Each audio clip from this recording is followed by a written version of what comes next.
เว้าไปว่าบ่ได้ต้องการที่ว่าให้มาซอยมาหยังกับผู้ใหญ่เพิ่นเห็นเลยค่ะบัดนี้ที่มาเว้านี่ก็คือหยังคือข่อยถามนั่นแหละเรื่องอันเล่านี่เราสิบ่ขายเอื้อยเราเว้านะเราสิอยู่แต่ว่าสิลงบทบันทึกเพิ่นเพราะว่าเป็นน้ำเฮานี้มาวุ่นวายอยากลงนะเกี่ยวกันลงบทบันทึกไว้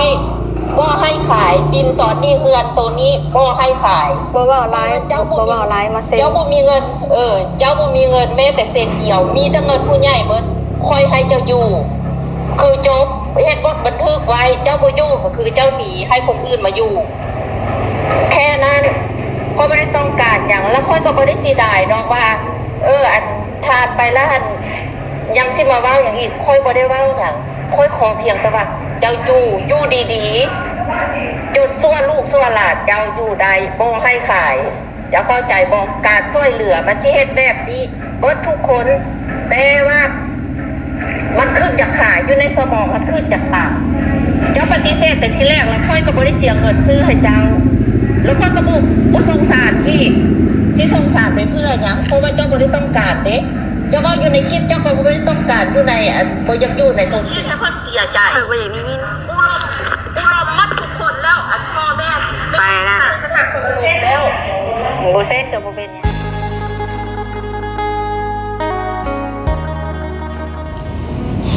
โอเคพี่ดาวมื้อนี้ก็เปิดภาพมาอยู่ที่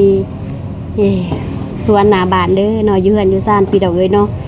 บ่ทันได้ออกไปทางใดเทื่อพี่ดาวเนาะเพราะว่ากำลังเมื่อวานนี้เนาะกำลังแล้วพี่ดาวเนาะที่ว่าอ้ายบ่าวอนงเพิ่นเฮ็ดฟาร์มเพื่อนห่มกาเบียร์สวนกาแฟเนาะที่ว่าสาวน้อยหน้าก็ไปช่วยเล็กๆน้อยๆนี่แหละพี่น้องเนาะสาวกำลังแห้งนี่แหละ แต่ว่ามื้อนี้ก็บ่ทันเห็นอ้ายเพิ่นมาเทื่อหรือว่าน่าสิแล้วเลยล่ะบ่เนาะก็บ่ทันได้ออกไปเทื่อพี่น้องเนาะเพราะว่ายังเป็นช่วงเช้าอยู่เพราะว่ามาเห็นคลิปนี่พี่น้องที่ว่ากำลังดราม่าแห้งซุมื้อนี้เนาะมาเห็นคลิปที่ว่าทั้งสองเอื้อยบุญเนาะทีมงานสายบุญลาวกลางพี่น้องเนาะที่ว่ากำลังเป็นกระแสซุมื้อนี้เนาะก็คือกับครอบครัวน้องไม้หรือว่าน้องเมย์เนาะที่ว่าเพิ่นประกาศโพสต์ขายเฮือนเนาะที่ว่าผู้ใหญ่ใจบุญสร้างให้พี่ดอกเนาะหลายๆFC สิได้ฮู้ได้เห็นเนาะทางส่องเอื้อยบุญเนาะทางสายบุญลาวกลางเนาะที่ว่าเพิ่นกำลังดราม่าแห้งเสมอนี่พี่ดอกกับคลิปที่ว่าน้องเมย์หรือว่าน้องไม้เพิ่นสิขายเฮือนเนาะเฮือนที่ว่าผู้ใหญ่เพิ่นสร้างให้เนาะสาวหนูนามาเห็นแหละก็พี่ดอกว่าสิบ่เว้าเลยพี่ดอกเนาะกะอดบ่ได้เนาะเพราะว่ามันเกินมนุษย์พิลึกพี่ดอกเนาะแบบมันเป็นบ่ต่างอย่างแบบชาวนาเลี้ยงงูเห่าเนาะจังได๋กะขอโทษขออภัยเด้อเนาะแล้วก็ขออนุญาตทางเอื้อยบุญเนาะเป็นสะพานบุญอยู่ทางลาวกลางเนาะ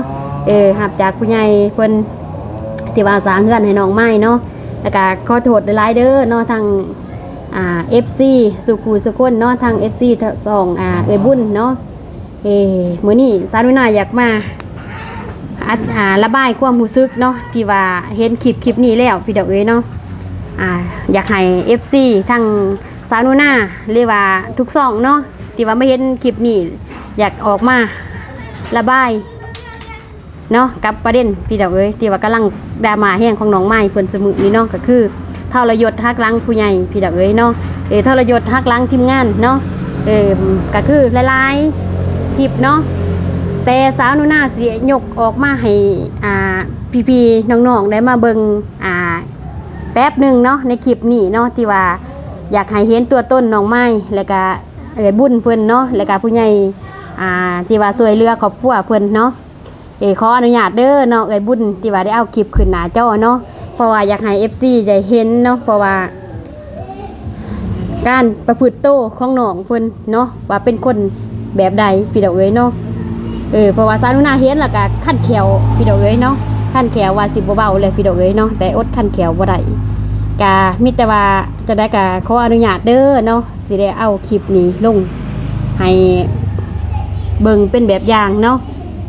ไปพี่ดอกไปเบิ่งพฤติกรรมของน้องเพิ่นว่าทำโตแบบนี้มันเหมาะสมบ่เนาะจะได้ก็อยากให้ FC คอมเมนต์บอกแน่เนาะหากสาวนุนาเฮ็ดผิดพลาดก็ขอโทษขออภัยเด้อเนาะ ไป เว้าไปว่าบ่ได้ต้องการที่ว่าให้มาซอยมาหยังกับผู้ใหญ่เพิ่นเห็นเลยค่ะบัดนี้ที่มาเว้านี่ก็คือหยังคือข่อยถามนั่นแหละเรื่องอันเล่านี่เราสิบ่ขายเอื้อยเราเว้านะเราสิอยู่แต่ว่าสิลงบทบันทึกเพิ่นเพราะว่าเป็นน้ำเฮานี้มาวุ่นวายอยากลง ว้า นะ วเกี่ยวกันลงบนบันทึกไว้บ่ให้ขายดินตอนนี้เฮือนตัวนี้บ่ให้ขาย บ่เว้าหลายบ่เว้าหลายมาเซ็น เจ้าบ่มีเงินเจ้าบ่มีเงินแม้แต่เซนเดียวมีแต่เงินผู้ใหญ่เบิดค่อยให้เจ้าอยู่คือจบเฮ็ดบทบันทึกไว้เจ้าบ่อยู่ก็คือเจ้าหนีให้คนอื่นมาอยู่ แค่นั้นก็ไม่ได้ต้องการอย่างแล้วค่อยก็บ่ได้เสียดายเนาะว่าอันทานไปแล้วอันยังสิมาเว้าอย่างอีกค่อยบ่ได้เว้าหยังค่อยขอเพียงแต่ว่าเจ้าอยู่ดีๆจุดส่วนลูกส่วนหลานเจ้าอยู่ได้บ่ให้ขายจะเข้าใจบ่การช่วยเหลือมันสิเฮ็ดแบบนี้เบิดทุกคนแต่ว่ามันขึ้นจากขายอยู่ในสมองมันขึ้นจากขายเจ้าปฏิเสธแต่ทีแรกแล้วค่อยก็บ่ได้เสียเงินซื้อให้เจ้าแล้วค่อยก็บ่สงสารที่สงสารไปเพื่อหยังเพราะว่าเจ้าบ่ได้ต้องการเด้เจ้าว่าอยู่ในคลิปเจ้าก็บ่ได้ต้องการอยู่ในบ่อยากอยู่ในพลสิแล้วมันเป็นหยังบ้านพลสิมันเป็นหยังมันอยู่ขึ้นกับตัวจังมันก็บ่ได้เป็นหยังอยู่ใส่มันก็ดีคือกันเพราะว่าฉะนั้นอีเมลของเจ้ามันไปใส่ค่อยอยากรู้เดี๋ยวนี้น่ะอีเมลของเจ้ามันอยู่ใส่ตะกี้นี่เว้าหัวม้วนอ้อนโยนแล้วเดี๋ยวนี้คือแกล้งคือก้าวร้าวแท้ฉันจะไปบอกกันเองหมอแม่นไผอันได้ข้าวของหมอให้มึงกูมีข้าวกินแม่นไผ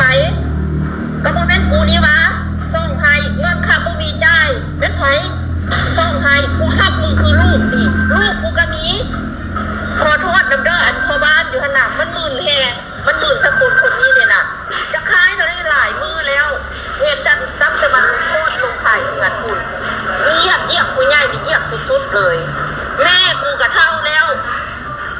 พ่อแม่กูเพิ่นเท่าแล้วเพิ่นเอาเงินบำนาญเพิ่นน่ะจ่ายไปเลี้ยงมึงน่ะมึงยังเฮ็ดให้เพิ่นเสียใจว่าอย่างนี้กูรอมัดทุกคนแล้วอันพ่อแม่ไปนะแล้วบ่เซ็นก็บ่เป็นหยัง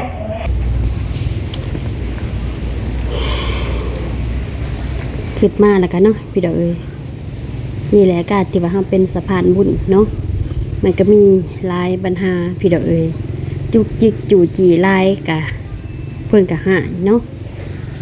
มาเห็นวิดีโอที่ว่าสาวนุนาได้ให้พ่อแม่ได้เบิ่งก่อนเนาะตั้งคลิปทีมงานสายบุญเล่ากลางพี่ดอกเอ้ยเนาะตั้งอันเอื้อยบุญเพิ่นเนาะที่ว่าเพิ่นไปอัปเดตครอบครัวน้องเพิ่นผู้นี้ที่ว่ากำลังมีกระแสดราม่าแห้งพี่น้องเอ้ยในระยะนี้เนาะคือดราม่าแห้งก็คือช่วงนี้พี่น้องเอ้ยเนาะที่ว่ากำลังเป็นกระแสก็คือน้องเพิ่นที่ว่ามีผู้ใหญ่ใจบุญเนาะที่ว่าเพิ่นสนับสนุนพี่น้องเอ้ยสร้างบ้านสร้างเรือนให้น้องเพิ่นจากที่ว่าเฮาแต่ก่อนบ่มีเนาะบ่มีพื้นที่ทำมาหากินพี่น้องเอ้ยบ่มีที่อยู่ที่นอนเนาะแต่ก็มีผู้ใหญ่เพิ่นได้แนมเห็นความลำบากความยุ่งยากของเฮาเนาะที่ว่าทางทีมงานสายบุญหรือว่าสะพานบุญเพิ่นได้ไปอัปเดตไปถ่ายเนาะก็คือเอื้อยบุญเพิ่นเนาะที่ว่าไปถ่ายพี่ดอกเอ้ยในตอนนี้เนาะที่ว่ากำลังเป็นกระแสแต่ที่สาวนุนาได้มาเห็นคลิปนี้พี่ดอกเอ้ยก็คือเดือดแฮงพี่ดอกเอ้ยเนาะแต่ก่อนก็สาวนุนาก็บ่คิดว่าสิอยากเว้าอยากว่าอีหยังดอกพี่ดอกเอ้ยเนาะก็คือเห็นทุกคลิปเนาะที่ว่าทางเอื้อยบุญเพิ่นได้ลงพี่ดอกเอ้ยเกี่ยวกับน้องไม้เนาะน้องไม้หรือว่าน้องเมย์พี่ดอกเอ้ยเนาะที่ว่ากำลังกระแสดราม่าแห้งของการที่ว่าผู้ใหญ่ใจบุญเนาะที่ว่าเพิ่นช่วยสร้างบ้านสร้างเรือนพี่ดอกเอ้ยจากที่ว่าเฮาเคยทุกข์เคยยากเนาะเพิ่นมาเสอะมาสวนเฮาในจุดนั้นพี่ดอกเอ้ยเฮาบ่มีที่ดินปลูกเรือนเพิ่นก็ช่วยเฮาบ่มีเรือนนอนเพิ่นก็ช่วยแต่เป็นจังได๋บัดนี้ผลสุดท้ายเนาะบ่ต่างหยังกับชาวนาเลี้ยงงูเห่าพี่ดอกเอ้ยสาวนามาเรือใจแห้งตอนที่ว่าน้องเพิ่นดึงไม้ออกแต่ข้อเสือเนาะในขณะที่ว่าผู้ใหญ่เพิ่นกำลังเว้าพี่ดอกเอ้ยเนาะกำลังเว้าลักษณะหนึงคือเพิ่นก็เป็นแบบเปรียบเสมือนแบบเป็นพ่อเป็นแม่เฮาเนาะเป็นผู้ที่ว่ามีพระคุณต่อเฮา ถึงเฮาสิเกลียดสิหายเพิ่นสำไรเฮาบ่ควรทำกิริยามารยาทแบบนี้เนาะที่ว่าสารุณาเห็นแล้วก็โอ้คิดอดสงสารทางเอื้อยบุญเพิ่นเนาะที่ว่าเป็นสะพานบุญให้แล้วก็อดสงสารบ่ได้ทางผู้ใหญ่ใจบุญที่ว่าเพิ่นลงทุนมาช่วยเหลือเฮามาช่วยเหลือครอบครัวน้องเพิ่นเนาะจากที่ว่าเฮาเคยลำบากจากที่ว่าเคยบ่มีเฮือนอยู่เฮือนนอนที่ดินอยู่ที่ดินปลูกสร้างเพิ่นก็เฮ็ดให้เฮาจนได้เท่าซุมื้อนี้เนาะอย่างน้อยเฮาก็บ่เฮ็ดกิริยามารยาทแบบนี้ให้เพิ่นเนาะมาคิดว่าเพิ่นสิเสียใจซำใดเงินทุกกีบทุกกักทุกบาททุกสตังค์ที่ว่าเพิ่นลงให้เฮาเนาะเพิ่นฮักเฮาเปรียบเสมือนลูกเพิ่นฮักเฮาเปรียบเสมือนเลือดเนื้อเสื้อไขของเพิ่นเองอันใดที่เฮาบ่มีอันใดที่ว่าเฮาบ่เคยได้เคยมีคือบ้านคือเมืองเพิ่นก็เอามาให้เนาะเป็นเฮือนเป็นที่ดินครบจบเขาจะว่าร่มแล้วแม้กระทั่งสุขภาพร่างกายของเฮาเนาะที่ว่าเพิ่นได้เคยสวนเคยสวยชีวิตแต่กลับมามื้อนี้เพิ่นแบบนี้ละคุณโอ้ยพี่ดอกเอ้ยเห็นภาพนั่นแล้วตั้มใจแห้งพี่ดอกเอ้ยตั้มใจแห้งแล้วก็เสียใจแห้งบ่คิดบ่พันว่าน้องเพิ่นสิเฮ็ดมาแบบนี้เนาะทำกิริยามารยาทแบบนี้พี่ดอกเอ้ยเสียเกียรติเสียศักดิ์ศรีก็คือว่าแหละพี่ดอกเอ้ยเนาะบ่ต่างหยังแบบชาวนาเลี้ยงงูเห่าเพิ่นว่าแหละส่วนที่ว่างูเห่าเพิ่นมืดผิดมืดไผ่เนาะเพิ่นเป็นไข่เป็นน้ำมาโคตรอยู่คันแท้หน้าชาวนาเห็นก็คิดสงสารเอาไปเลี้ยงไว้ปัดเลี้ยงมาเลยไปจะได้บัดนี้ปีกาคาแข็งมีเดี่ยวมีแรงแล้วก็งูกัดขืนพี่น้องเอ้ยเนาะเห็นภาพนี้แล้วก็โอ้ถอใจแห้งพี่น้องเอ้ยมานี่เนาะบ่ว่าทุกหม่องพี่น้องเอ้ยนี่ว่าทางลาวกลางเนาะที่ว่าประเด็นเดือดแห้งน้องไม้เพิ่นพี่น้องเอ้ยเนาะน้องไม้หรือว่าน้องเมฆเพิ่นเนาะที่ว่าเพิ่นเหตุแบบนั้นเนาะคือเบื้องต้นก็คือที่ว่าบ้านเพิ่นสร้างแล้วแต่ว่าเฮาก็บ่ฮู้ดอกเนาะว่าสาเหตุของเพิ่นย้อนอีหยังพี่ดอกเอ้ยเพิ่นจังว่าไปโพสต์ขึ้นเนาะไปโพสต์ขึ้นในเฟซเนาะคือว่าในเพจเพิ่นว่าประกาศขายเฮือนพี่ดอกเอ้ยเนาะมาคิดเบิ่งเนาะถ้าเป็นบุคคลใดคนหนึ่งเนาะที่ว่ามีจิตใจที่ว่าเขาเอิ้นว่าช่วยเหลือสังคมเนาะเฮาไปยืนในจุดนั้นพี่ดอกเอ้ยเป็นกำลังทรัพย์ของเฮาเนาะเป็นกำลังทรัพย์ของเฮาเป็นกำลังที่ว่าทุนห้อนของเฮาที่ว่าเฮาสะสมที่ว่าเฮาถอนโฮมเนาะมีเท่าใดก็ไปสวยเพราะว่าเฮาอยากสวยอยากสร้างเพิ่นจากที่ว่าเพิ่นเคยลำบากให้เพิ่นมีชีวิตที่ดีขึ้นมามื้อนึงเพิ่นไปประกาศขายความคิดของแต่ละคนสิคิดว่าจังได๋สิคิดคือสาวนุนาบ่ถ้าสาวนุนาคิดว่านั่นเป็นคือว่าเพิ่นเนรคุณเลยเป็นแบบความหมายที่เพิ่นว่าจะได้คือคำศัพท์ที่เพิ่นว่าเนาะเฮาได้ในสิ่งที่ว่าเพิ่นให้แล้วเป็นจะได้เฮาจังคายของเพิ่นในความรู้สึกของสาวนุนาเนาะคือพี่ดอกเอ้ยตอนนั้นเปรียบเสมือนว่าคำว่าดูถูกเนาะเพราะว่าทรัพย์ที่ว่าเพิ่นให้เฮาโศกลาภที่ว่าเพิ่นให้เฮาทุกอย่างที่ว่าเพิ่นให้เฮาเพิ่นให้มาด้วยใจบริสุทธิ์เพิ่นให้มาโดยการที่ว่าเฮาเพิ่นนำจิตนำใจของเพิ่นอยากช่วยเหลือเฮาอยากช่วยเหลือเห็นเฮาทุกข์ยากแต่มามื้อนี้เฮากลับไปเฮ็ดแบบนั้นเป็นแบบว่าเฮาดูถูกเพิ่นเนาะเป็นคือเปรียบเสมือนว่าเฮือนที่เพิ่นเฮ็ดให้เฮาเพิ่นกลับขายอยากได้เงินบ่หรือว่าอยากได้จะได้เฮาก็ฮู้เนาะจะได้ก็ขอโทษขออภัยเด้อเนาะหากสารุณาเว้าผิดพลาดไปพี่ดอกเอ้ยย้อนว่าบ่อยากระบายพี่ดอกเอ้ยเนาะเห็นมาในช่วงที่ว่า 2-3 วันมานี่เนาะทุกคลิปเดือดทุกคลิปเลยน้องเพิ่นพี่ดอกเอ้ยนี่แหละที่ว่าประเด็นซุมื้อนี่ที่ว่ากำลังเป็นกระแสเนาะบ่ว่าสิอยู่ทุกภาคทุกส่วนถ้าว่าเห็นคลิปนี้แล้วก็อยากเป็นแบบว่าอุทาหรณ์เตือนสติเนาะ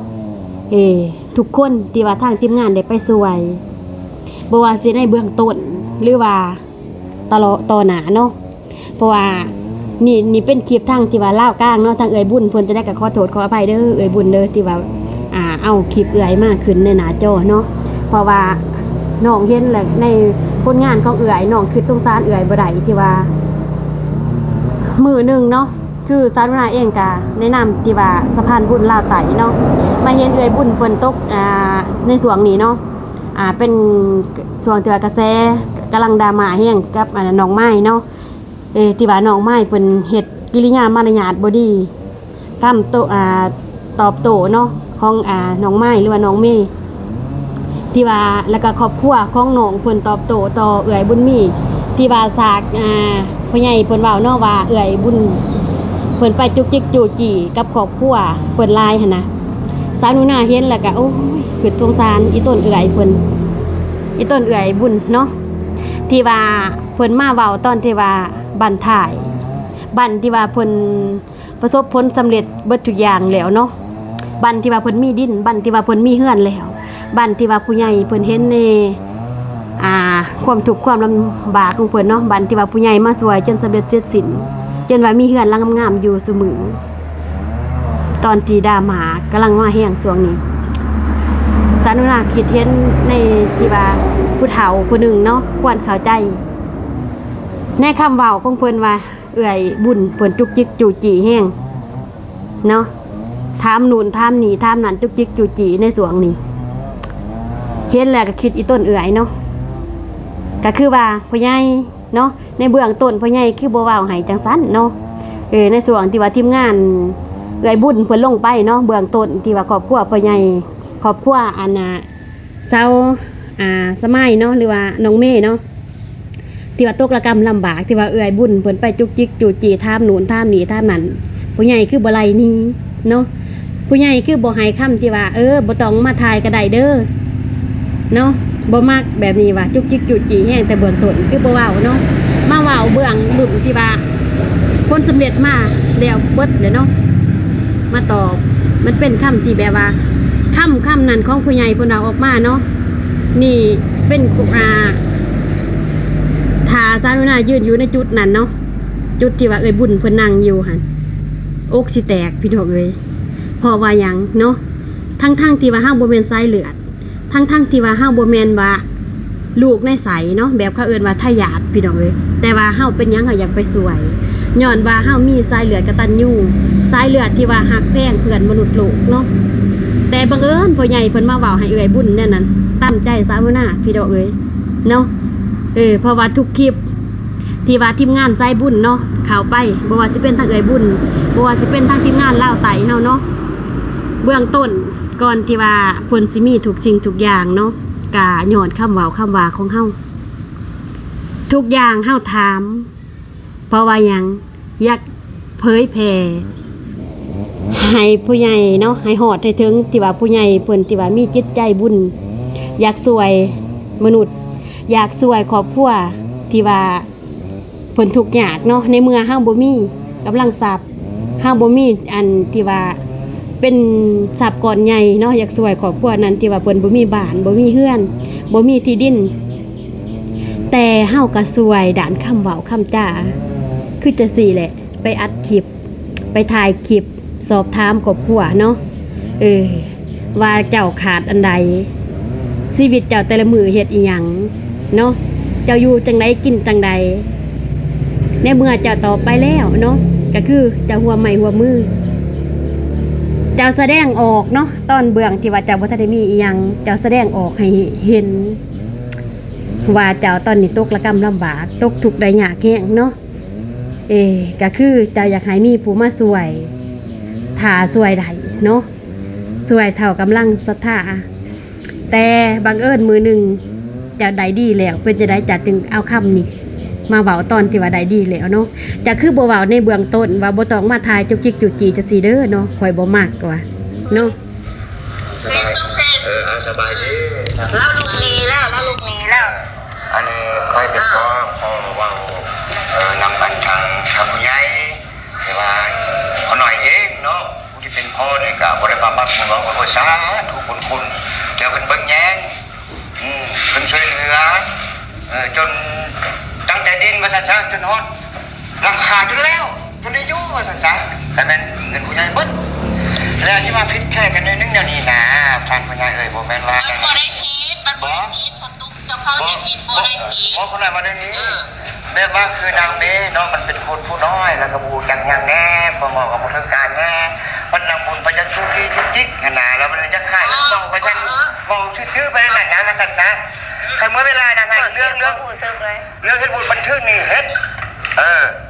โอ้มาโว้ให้เปอร์เซ็นต์แต่มาเรื่องค่ายดินค่ายเงินนั้นเป็นไปบ่ได้แท้ค่ายบ่ได้แท้เพราะว่าใบอันนั้นอยู่นำพ่อแม่เด้ใบนั้นน่ะมันได้ก้อนจะค่ายเรือนเนาะมันได้ผ่าน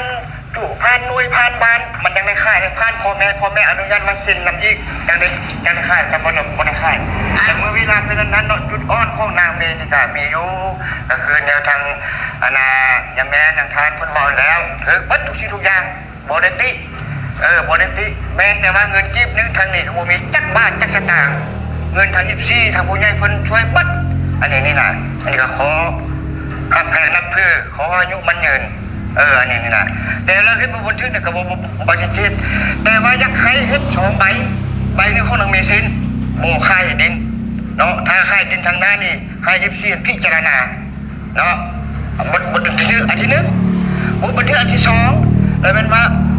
บ่ให้นางคุณนี่มาเว้าจังสั่นจังสีอีกมาต้านความจังสั่นจังสีอีกบ่ให้มันสร้างกระแสมาซะบ่สร้างกระแสแล้วคันเมื่อฟังเพิ่นเนาะเจ้าซักแต่นางบุญน่ะเราบ่ได้เราบ่ได้ไปปัดปวนจ้ะพวกค่อยที่เห็นอีเมลนี่มันลง Facebook เจ้าขายเงิน400,000ค่าค่อยนี่เป็นคนโทรไปหานางบุญไปเบิ่งดูนางเมย์นี่เป็นหยังสิขายเงินฟังเพิ่นเนาะเป็นหยังจังสิขายเงินให้ไปเบิ่งให้เอื้อยแดงนางบุญนี่บ่ได้ยังไปดอกนางบุญบ่ได้ปัดปวนเจ้าจะบอกกินเจ้าประตูเจ้าฟังค่อยเด้ออีเมลนี่นะมันลง Facebook นี่นะมันสิเห็นทั่วโลกเห็นเบิดทุกคนผู้ใหญ่นี่เห็นเบิดพวกค่อยนี่ผู้ใหญ่ที่ว่าป้วนกันเฮ็ดเบื่อขนาดจะโทรคอนแทคกันตลอด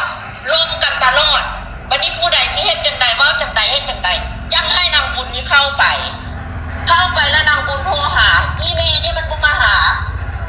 คันอีเมลมันเข้ามาหาแล้วมันก็คือจบคำนี้นักใจแห้งพี่น้องเอ้ยเนาะ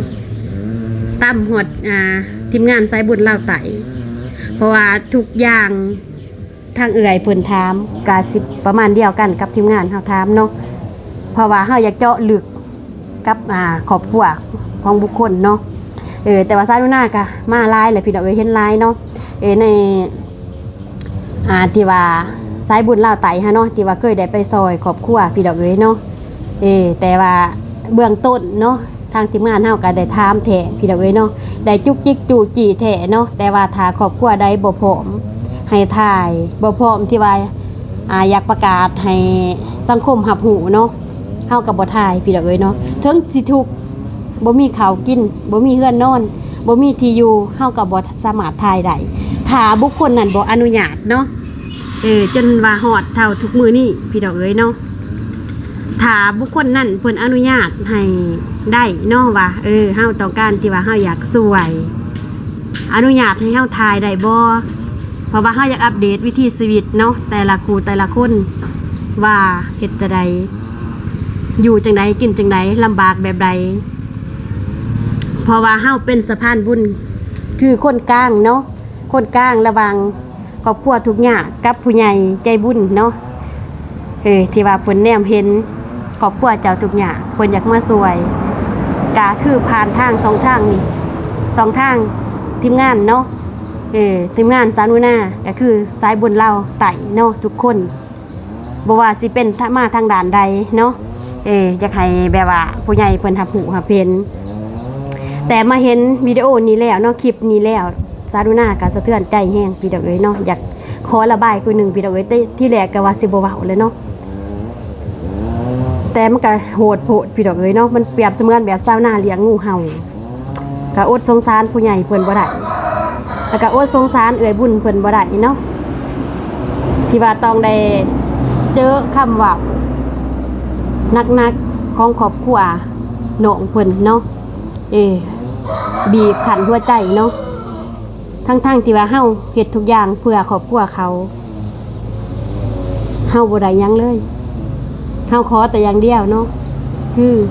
ได้ช่วยมนุษย์ได้ช่วยสังคมได้ช่วยเหลือครอบครัวที่ว่าเพิ่นทุกข์ยาก กาบ่คิดว่าสิเป็นแบบชาวนาเลี้ยงงูเห่าเนาะเฮ็ดแล้วจะได้บัดนี้กลับหักหลังคืนฝากเป็นอุทาหรณ์เด้อเนาะแต่ละคู่แต่ละคนแต่ละครอบครัวที่ว่าทางทีมงานได้ไปสวยเนาะบ่อยากให้มีกระแสดราม่าคือจังซี่เนาะที่ว่ากำลังมาแห้งคือซุมื้อนี่แหละถ้าเฮาบ่ต้องการให้เพิ่นสวยเฮาก็บอกแต่เบื้องต้นบ่ให้ทีมงานถ่ายเนาะ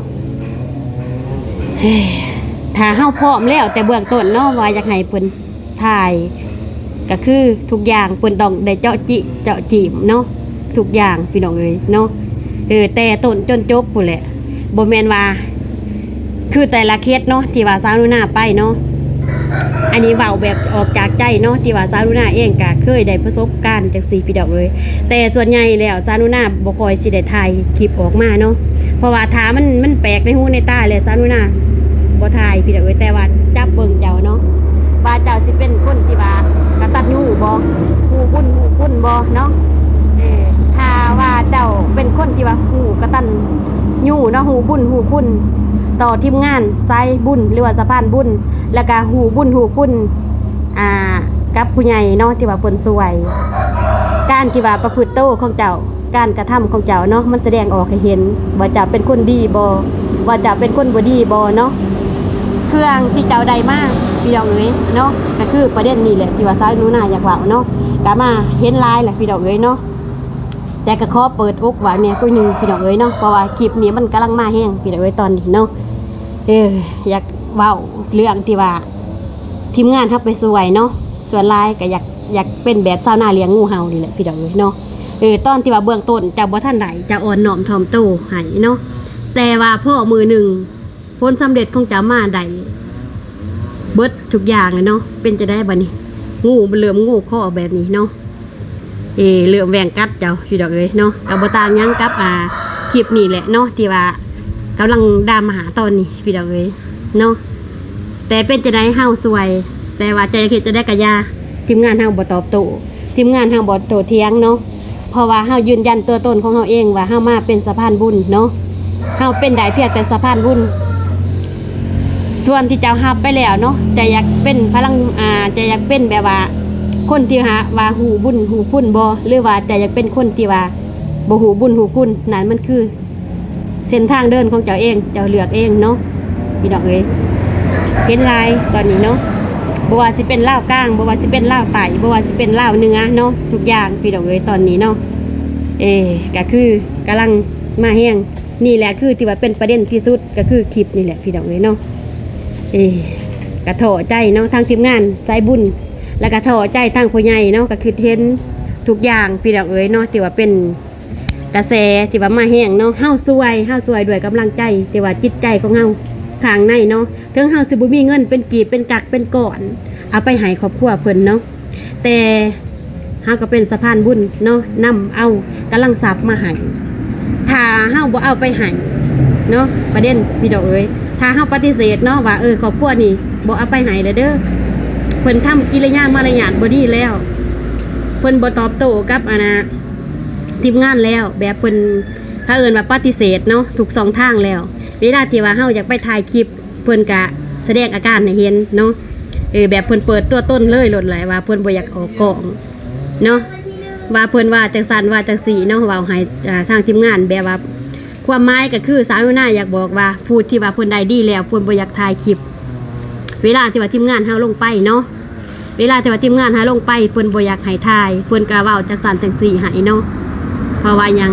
เพิ่นได้เบิดแล้วเนาะเพิ่นเพียงพอแล้วมันเป็นแบบลักษณะแบบขึ้นน้องอันนี้แหละที่ว่ากำลังดราม่าแห้งซุมื้อนี่แหละเนาะเพิ่นเพียงพอแล้วเพิ่นจะอยากขายพื้นที่เนาะการที่ว่าเฮาโพสต์ขายนี่มันก็บ่ได้ดีเนาะเพราะว่ามันบ่แม่นต้นทุนของเฮาสิถูกสิยากซำใดก็อย่าของที่ว่าเพิ่นให้เฮาเก็บไว้เนาะเฮาเก็บไว้เพิ่นที่ให้เฮาเพิ่นก็ดีใจว่าเฮาหับของเพิ่นแล้วเฮาหูบุญหูคุณเพิ่นหูทำความดีเนาะแต่นี่เป็นจะได้เป๊ะเลยแบบชาวนาเลี้ยงงูเห่าเนาะถอใจแห้งพี่ดอกเอ้ยเนาะถอใจแห้งกับประเด็นดราม่าแห้งสมือนี่เนาะ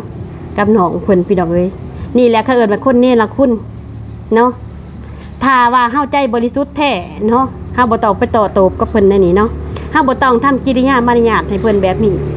เพราะว่าหยังคนเฮาเนาะหักได้ก็สร้างได้ดั้งได้ก็ดับได้เนาะรวยได้ก็ถูกได้พี่ดอกเอ้ยเนาะย้อนหยังคือจะสิแหละถ้าเฮาทำความดีตลอดไปเนาะเฮาถูกเฮาก็อาจสิมีเพราะว่าอาจสิมีผู้ที่ว่าเพิ่นใจบุญมาช่วยเฮาเนาะถ้าเป็นเฮาเป็นคนที่ว่าบ่ฮู้บุญฮู้คุณเป็นคนที่ว่าบ่ดีว่าง่าย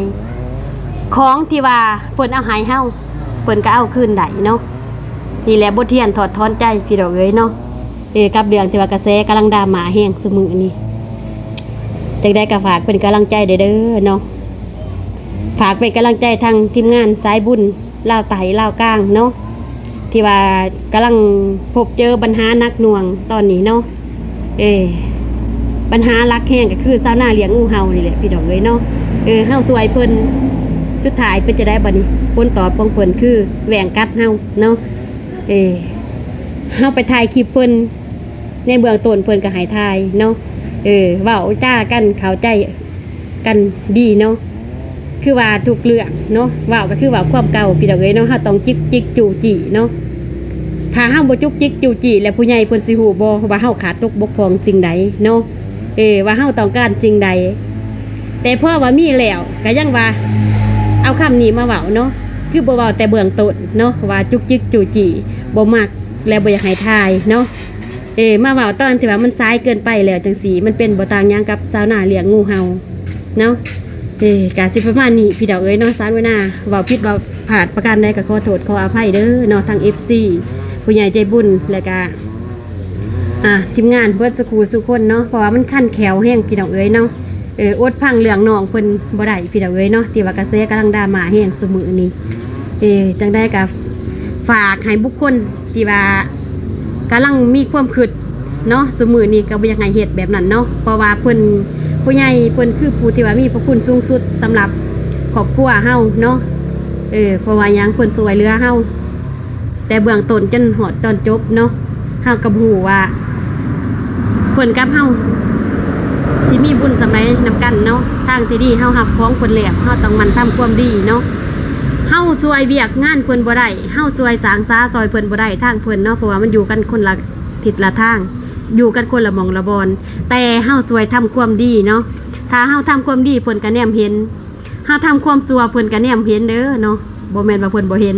ก็ฝากเตือนสติเนาะพี่ๆน้องๆลูกๆหลานๆสุขุสุคนเนาะที่ว่าทางทีมงานไปถ่ายเนาะเคยไปอัปเดตจังหน่อยว่าได้ดีแล้วก็ลืมหั่นนะเพิ่นบ่เห็นดอกเพิ่นอยู่เมืองนอกเมืองหน้าเนาะเฮาอยู่บ้านนอกบ้านหน้าเพิ่นแนมบ่เห็นดอกพี่น้องเอ้ยเนาะอย่าว่านกมีหูหนูมีปีกคือเพิ่นว่าเด้อเนาะเพราะว่าหยังเฮาเฮ็ดหยังลงไปเนาะเพราะว่าเฮาหับมากอะหับมานำพลังบุญเนาะเป็นบุญของเฮาจังได้เป็นบุญของเฮาจังมีเฮาจังได้รับเงินไขจากเพิ่นเนาะถ้าแม่นบุญบ่สมพงษ์กันถ้าเฮาบ่มีบุญนํกันจะแม่นเฮาบ่ได้ทรัพย์ของเพิ่นเนาะนี่ล่ะที่ว่าประเด็นเดือดแห้งซุมื้อนี้พี่น้องเอ้ยก็คิดจังได้ก็สู้ๆเด้อเนาะทั้งเอ้ยบุญแล้วก็ทางผู้ใหญ่ที่ว่าช่วยเหลือครอบครัวน้องเพิ่นเนาะจะได้ก็ขอโทษขออภัยหากสารวินาเว้าผิดพลาดล่วงเกินคำใดก็เนาะในทุกคำเพราะว่ามาเห็นพฤติกรรมของน้องเพิ่นแล้วก็สารวินาอดบ่ได้พี่ดอกเอ้ยเนาะที่ว่ามันเป็นแบบเปรียบเสมือนว่าชาวนาเลี้ยงงูเห่าเนาะจะมีแห้งย่ำได้แล้วจะแหวงกัดจะคล้องหน้าเนาะนี่ก็คือกันนี่แหละเพิ่นเอิ้นว่าคลิปที่ว่าเป็นอุทาหรณ์ที่สุดแต่นี่พี่ดอกเอ้ยตอนนี้เนาะโอเคพี่ดอกเอ้ยเนาะสำหรับคลิปนี้พี่ดอกเอ้ยที่ว่าซานุน่าอยากมาระบายความรู้สึกเนาะโอเคพี่ดอกเอ้ยเนาะสำหรับคลิปนี้เนาะซานุน่าก็สิได้ขอตัวจบคลิปไว้สำนี้ก่อนเด้อเนาะเพราะว่าซานุน่าก็อยากออกมาระบายพี่ดอกเอ้ยเนาะบ่แม่นว่าอยากได้กระแสบ่แม่นว่าอยากได้ยอดวิวพี่ดอกเอ้ยเนาะก็คือว่าแหละหูในใจเฮาเห็นในใจเฮามันก็อดกันบ่ได้อยากระบายออกให้เนาะให้ได้รับหูนำกันเนาะทุกทุกภาคส่วนเนาะที่ว่าทีมงานหรือว่าพี่ๆน้องๆเนาะหรือว่าทางผู้ใหญ่ใจบุญเนาะที่ว่าเจอกับปัญหาที่เป็นแบบนี้เนาะเพราะว่าทุกอย่างก็บ่อยากให้มันเกิดขึ้นพี่น้องเอ้ยในเมื่อมันเกิดขึ้นแล้วเนาะกับน้องผู้นี้ที่ว่าเพิ่นกตัญญูแต่ว่าเดี๋ยวนี้มันเป็นลักษณะแบบชาวนาเลี้ยงงูเห่า หนามือเป็นล้างมือล้างมือเป็นหนามือเลยพี่ดอกเอ้ยเนาะแบบพริกดามเลยพี่ดอกเอ้ยเนาะพริกดามพริกคมเลยบ่ขึ้นบ่ฟันเลยพี่ดอกเอ้ยเนาะโอเคเนาะสาวนาผิดพลาดประการใดก็ขอโทษขออภัยเด้อเนาะทางเอ้ยบุญทางผู้ใหญ่ใจบุญที่ว่าช่วยเหลือครอบครัวทางฝั่งลาวเนาะแล้วก็ขอโทษ FC หลายๆเด้อเนาะที่เว้าผิดพลาดเนาะอาจมีคำเว้าผิดพลาดเนาะเพราะว่าเว้าออกมาจากใจพี่ดอกเอ้ยเนาะเพราะว่าความรู้สึกข้างในเนาะที่ว่ามาเห็นกับภาพนี้แล้วเนาะจังได้ก็สาวนาขออวยใส่ให้พรให้พ่อๆแม่ๆผู้ใหญ่ใจบุญทุกท่านเนาะแล้วก็ FC เบิร์สุขุสุคนจงมีแต่ความสุขกายสุขใจเด้อเนาะเฮ็ดหยังทำหยังก็ขอให้ประสบผลสำเร็จนึกคิดปรารถนาสิ่งใดก็ให้ได้สมความมุ่งมั่นปรารถนาทุกประการเด้อเนาะสุขภาพร่างกายขอให้แข็งแรงแคล้วคลาดปลอดภัยจากบ่วงภัยอันตรายต่างๆนานาเด้อสาธุเนาะโอเคพี่ดาเอ้ยเนาะพอๆกันคลิปหน้าเด้อเนาะสำหรับคลิปนี้สาวนาขอกล่าวคำว่าสบายดีบ๊ายบาย